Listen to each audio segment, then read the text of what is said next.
tanda orang yang bertaubat dari zina, kalau diterima oleh Allah itu tandanya apa? Tanda taubat itu kalau diterima oleh Allah Subhanahu wa taala, tandanya jazaul hasanati al hasanatu ba'daha.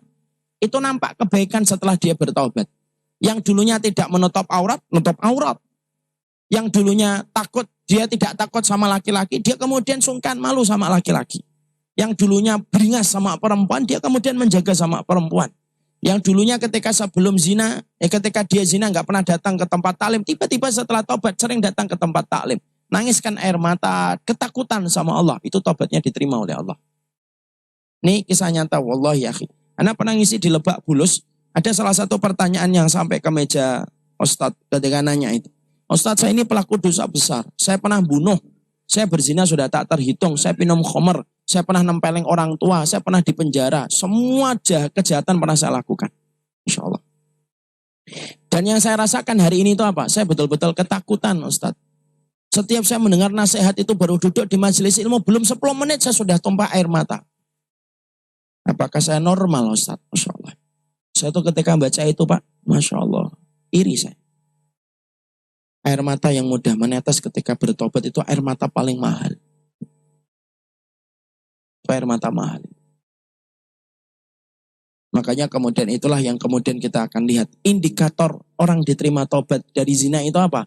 Pasti berubah total kalau dia sudah kemudian diterima. Makanya tadi kayak seorang sahabat, kayak seorang laki-laki yang datang kepada Nabi. Ya Rasulullah, saya mau masuk Islam, tapi izinkan saya untuk kemudian berzina. Nabi mengatakan, kamu punya putri, punya istri, punya anak perempuan, punya.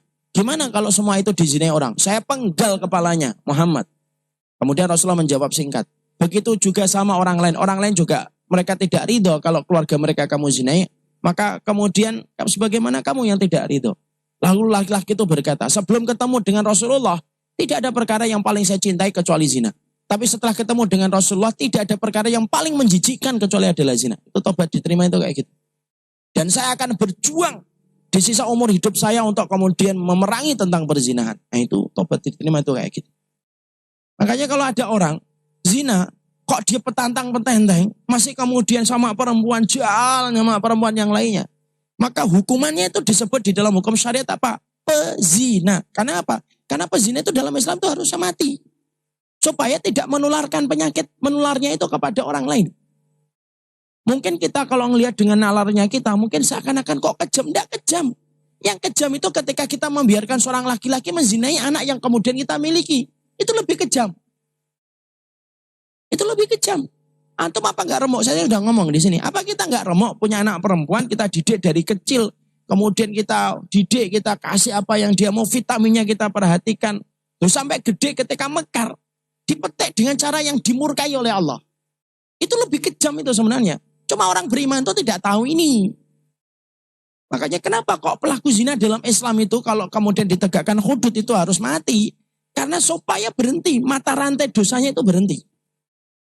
Dan itu menjadi pelajaran bagi orang lain ketika sebelum berzina. Nah itu dalam Islam tuh gitu. Tapi kalau memang belum ada hukuman rajam, ya sudah. Kalau belum ada hukuman rajam, maka kemudian dia itu bertobat dengan tobatan nasuha. Wallahu a'lam bishawab.